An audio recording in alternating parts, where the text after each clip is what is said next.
Attention Kmart shoppers! Chances are you haven't heard that phrase in years, maybe decades. Yet for millions of Americans, it once echoed through their childhoods. A loudspeaker call tied to flashing blue lights, sudden discounts, and packed aisles.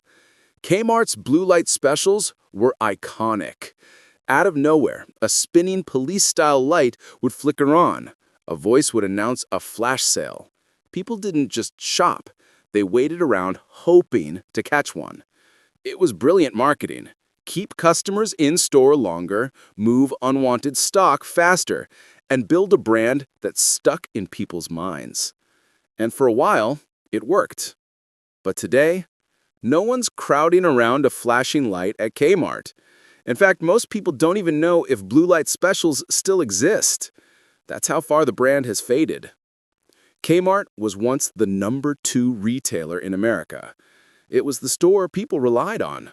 Affordable, convenient, everywhere. Now it's barely hanging on. So, what went wrong? To find the answer, we need to rewind all the way back to the man who started it all.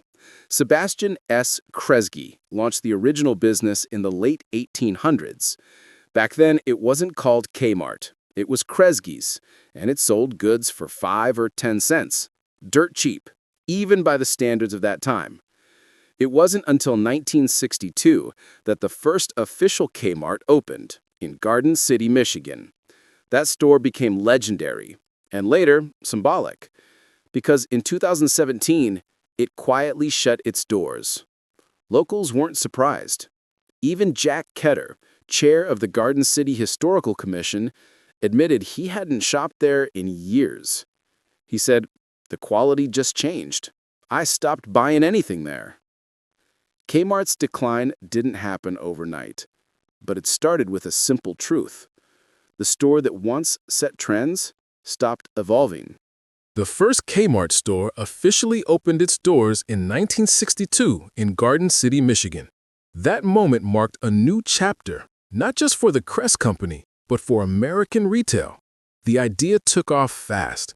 Kmart's low prices, broad selection, and warehouse-style layout fit perfectly into post-war suburban life. Families drove out to shop for clothes, furniture, and toys all in one place. By 1977, the strategy had paid off massively. Kmart was driving almost all of the Crest Company's revenue. The brand had become so dominant that the company formally changed its name to Kmart Corporation.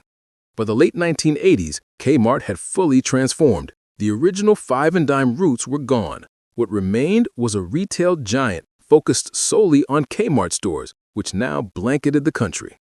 Then came the next phase, expansion through acquisitions. In 1990, Kmart bought the Sports Authority and took a 22% stake in OfficeMax. A year later, it increased that OfficeMax ownership to 90%. By 1992, it had also acquired Borders bookstores, but the strategy didn't hold. Kmart quickly reversed course. By 1995, it had sold off most of these investments. The rapid buying spree had failed to deliver long-term value. And underneath it all, cracks were forming. In 2002, Kmart filed for Chapter 11 bankruptcy, the kind meant for reorganization, not liquidation. The company wasn't dead yet, but it was in serious trouble. In 2004, things shifted again. Kmart Holdings Corporation acquired Sears, but the new entity chose the name Sears Holdings Corporation. On paper, Kmart bought Sears, but in reality, both companies were struggling. The new headquarters moved to Hoffman Estates, Illinois. Two former giants had merged without government interference, a telling sign. If these were still market leaders, regulators might have stepped in, but they weren't. Their dominance was already gone. Even the new logo adopted during the merger failed to stick. Consumers still remembered and preferred the older version. By 2017, Kmart stores still existed, but the financial damage was done. The brand had gone from confident expansion to desperate survival. By 2017, Kmart was still operating stores around the world, but behind the storefronts, the financial picture had collapsed. And the numbers make that brutally clear. Let's go back to 2006, a couple of years after the merger with Sears. From that point forward, Kmart and Sears operated as one entity. making it difficult to separate their individual financials. But Kmart's specific store count was still trackable. In 2006, the number of Kmart stores was significantly higher than today. Over time, store closures accelerated, and as the store count dropped, so did annual revenue, every single year without exception. But that wasn't the whole problem.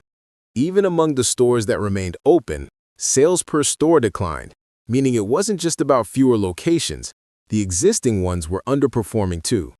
To really understand the depth of the decline, you have to look further back. Add 1999 to the chart and the trend becomes undeniable. Sharp revenue drops from 1999 to 2006, followed by continuous decline to the present. Even without an accounting degree, one thing is clear: Kmart was shrinking on every front. But for professionals, there's one metric that speaks volumes: the debt-to-equity ratio. For anyone unfamiliar, this ratio compares what a company owes, debt, to what it actually owns, equity. A low ratio, typically under 2, means the company is financially stable. High ratios suggest trouble.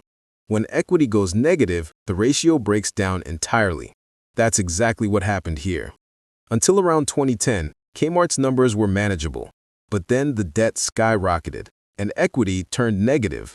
The company owed more than it owned, with no safety margin left. By that point, creditors wouldn't touch it. To illustrate how far Kmart had fallen, compare it to its top competitors, Target and Walmart. Kmart itself cited them in annual reports, but on financial charts, Target and Walmart show healthy, stable ratios. Kmart's line, meanwhile, shoots off the scale.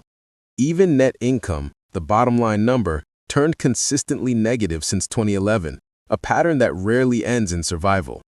In short, the business wasn't just struggling, it was bleeding. You don't have to be a financial analyst to understand what those numbers mean.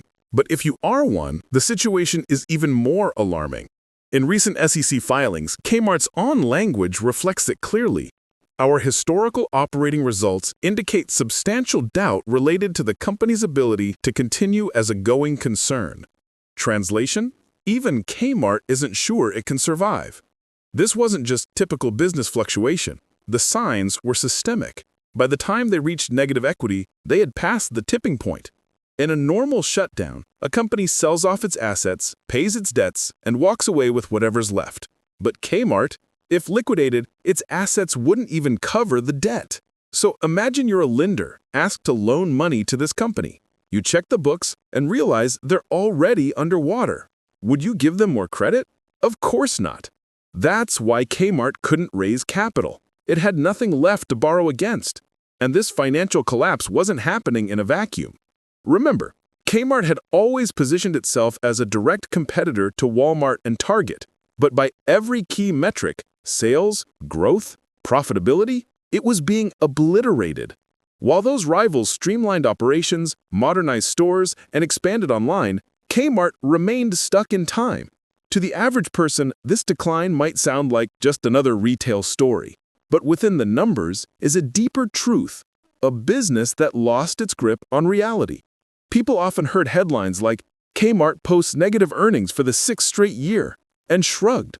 But behind that sentence was a slow-motion collapse. Losses stacked year after year. Stores kept closing, and eventually even the most loyal customers gave up. It's not that Kmart made one big mistake.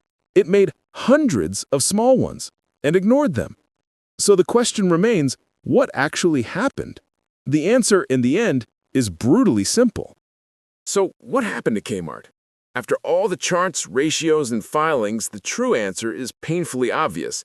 People stopped going. Decades ago, if you needed one ingredient for a recipe, you'd probably drive to Kmart. Need a new TV? A set of pans? Same thing. Kmart was the first stop. Today, that instinct is gone. Now you'd run to Walmart, the local grocery chain, or straight to Amazon. For home appliances, it's Best Buy or Home Depot. In almost every shopping scenario, Kmart no longer even enters the conversation. Yes, online shopping has changed everything. But people still go to physical stores, just not to Kmart. And there's a reason for that. Walking into a Kmart feels like stepping into 1994. The stores look frozen in time. Faded signage, old shelving, dim lighting. They haven't been updated in decades, and as we've seen, they no longer have the cash to fix that. Back in the 1990s, when there was still time and revenue to modernize, they chose to spend on acquisitions instead. They bet on growth, not relevance. Worse, they forgot about the customer. Everything inside the store began to feel second-rate, from the outdated registers with green-on-black text screens, to the long lines, to the slow service. Some cash registers still used 8-inch CRT monitors, technology most stores discarded 20 years ago. Even the staff experience reflected this decline. With lower pay and fewer benefits, Kmart couldn't compete for talent. Why would someone choose to work there over Target or Walmart? They wouldn't, and they didn't. That talent drain didn't just hit store associates, it reached corporate leadership too. No strong executive wanted to jump from a stable brand to a sinking one, not without a big paycheck. And Kmart couldn't offer that either. What did Kmart have left to offer? Lower prices? Not really. Better experience? No. Exclusive products? A few, like the Martha Stewart collection, but not nearly enough to justify the trip. Kmart didn't fail because customers changed. It failed because Kmart stopped trying to keep them.